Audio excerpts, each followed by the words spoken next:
हेलुएड तो हम लोग कर रहे थे complete world geography for government exam. और पिछले लेक्चर के अंदर हम लोगों ने मरकरी के बारे में देख लिया था और हम लोग प्लैनेट्स को डिटेल से समझ रहे थे और उसमें हमने मरकरी के बारे में जितनी बहुत हमसे इम्पोर्टेंट डिटेल बन सकती थी तो वो हम लोगों ने बना ली थी और डिटेल समझ लिया था। और आज के लेक्चर में हम लोग बात करने वाले हैं वीनस के बारे में।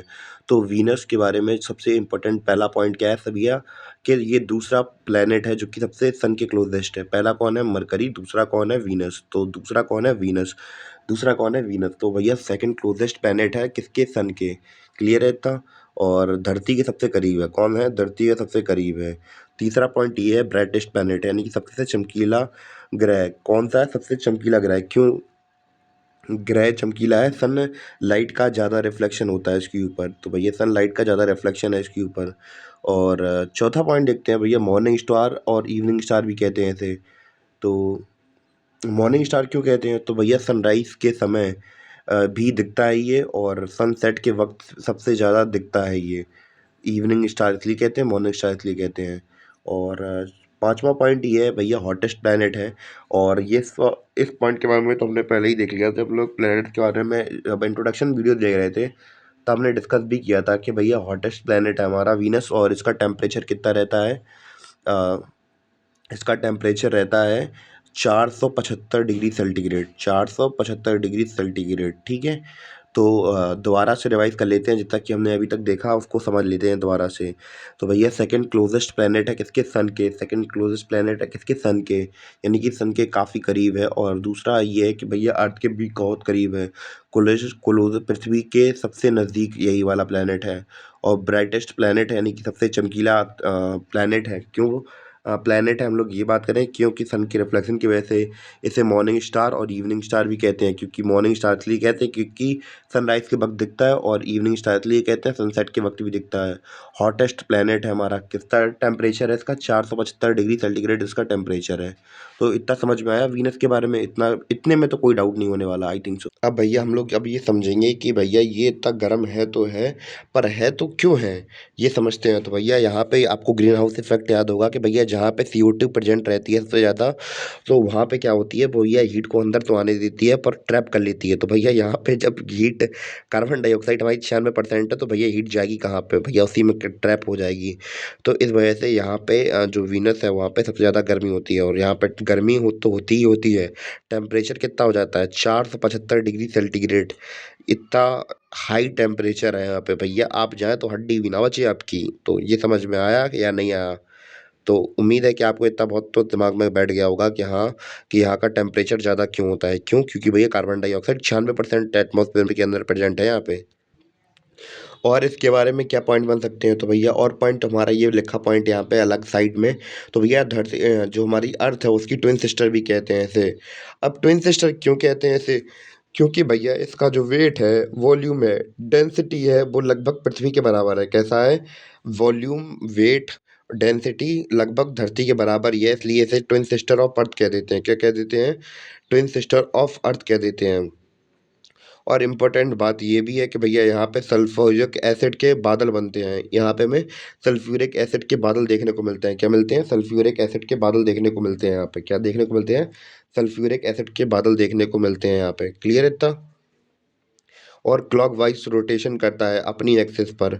और हमने जैसे कि अलग अलग प्लैनेट्स के बारे में बात की थी कि कैसे कैसे प्लैनेट रोटेट करते हैं। तो भैया ये कैसे रोटेट करता है? ये क्लॉकवाइज रोटेशन करता है। और यहाँ पे कोई भी नेचुरल सैटेलाइट प्रेजेंट नहीं है, यानी कि यहाँ पे क्या लिखा है?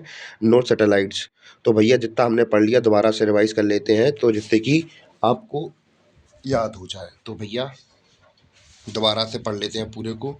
तो वीनस के बारे में हमने क्या देखा था? Second closest planet to the sun, यानी कि सूरज से दूसरे नंबर पे सबसे ज़्यादा करीब प्लैनेट यही वाला है, और पृथ्वी के सबसे नज़दीक है। और तीसरा पॉइंट ये देखा था भैया, बहुत चमकीला प्लैनेट है, क्योंकि भैया सन का लाइट से ज़्यादा रिफ्लेक्ट होता है। इसे मॉर्निंग स्टार और इवनिंग स्टार भी कहते हैं, क्योंकि सनराइज के समय भी दिखता है और इस सनसेट के समय भी दिखता है।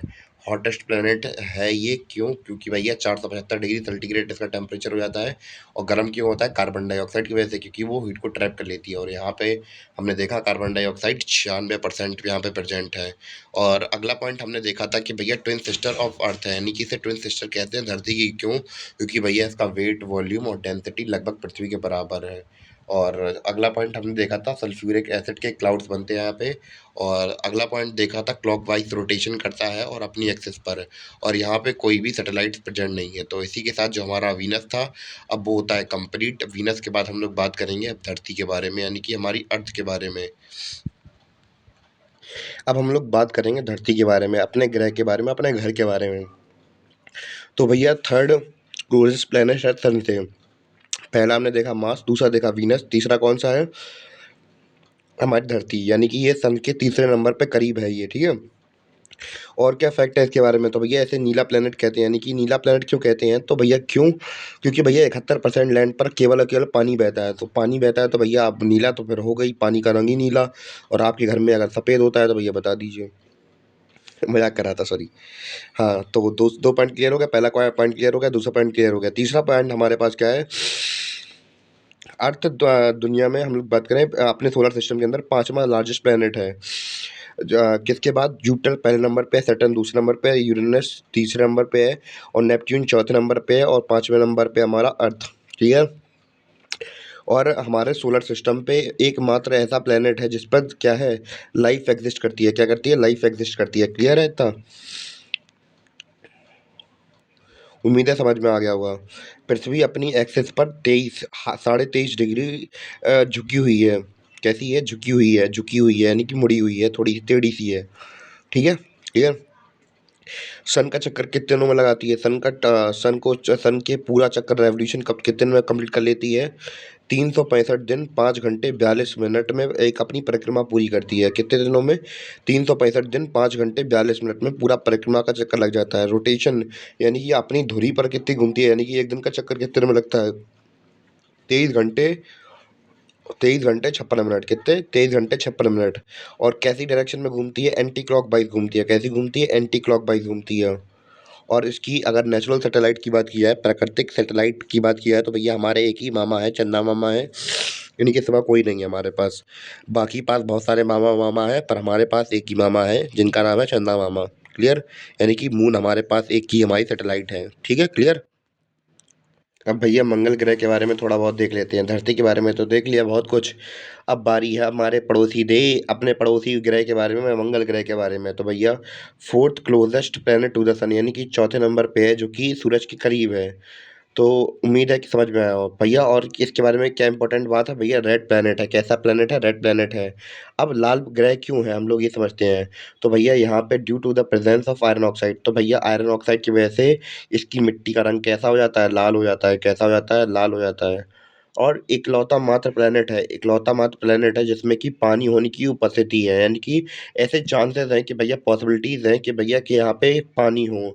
काफ़ी रिसर्च वगैरह होती है। जो अपने इलॉन मस्क साहब हैं वो काफ़ी लगे रहते हैं इसके पीछे, क्योंकि उन्हें लगता है कि भैया हमारे पास एक ही ऑप्शन है जिंदा रहने का, इंसानों का जिंदा रहने का एक ही ऑप्शन है, जो कि है क्या? मंगल ग्रह। तो भैया उनकी काफ़ी उम्मीदें जुड़ी हैं हमारे माँ मंगल ग्रह से, यानी कि मार्स से बहुत उम्मीदें जुड़ी हुई हैं इलॉन मस्क साहब को।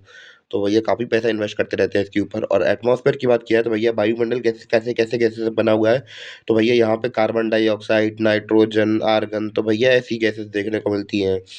और जैसा कि हमें पता है कि जो भैया हमारा एटमॉस्फेयर है काफ़ी मोटा है, धरती का एटमॉस्फेयर यानी कि अर्थ का एटमॉस्फेयर काफ़ी मोटा है।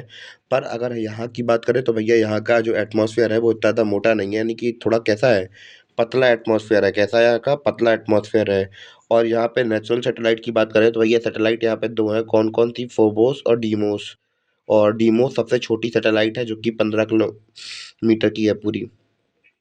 और उम्मीद है कि आपको समझ में आया हो चैप्टर अपना। और यही हमारा आखिरी टॉपिक था जो कि हमने अपना कंप्लीट कर लिया। और इसी के साथ हमारा लेक्चर हो जाता है ख़त्म। मार्क्स के बारे में थोड़ा सा देख लेते हैं। फोर्थ क्लोजेस्ट प्लैनेट है सन से। रेड प्लैनेट है क्यों? आयरन ऑक्साइड की वजह से। और इकलौता मात्र ऐसा प्लैनेट है जहाँ पे पानी की उपस्थिति हो सकती है, पॉसिबिलिटीज़ हैं। एटमॉस्फेयर के अंदर अगर बात कर रहे थे हम लोग, तो एटमॉस्फेयर यहाँ पे कार्बन डाइऑक्साइड, एटमॉस्फेयर में क्या कौन-कौन सी गैसेज़ प्रेज़ेंट है? कार्बन डाइऑक्साइड, नाइट्रोजन, आर्गन वगैरह ये सब प्रेज़ेंट है। और यहाँ का एटमॉस्फेयर कैसा है? बहुत पतला है। अगर इन कंपैरिज़न टू अर्थ का एटमॉस्फेयर देखें, तो अर्थ का एटमॉस्फेयर थोड़ा मोटा और चौड़ा हमें देखने को मिलता है। और यहाँ पे 2 नेचुरल सैटेलाइट हैं, कौन-कौन सी? फोबोस और डियमोस। तो भैया ये 2 नेचुरल सैटेलाइट हैं यहाँ की।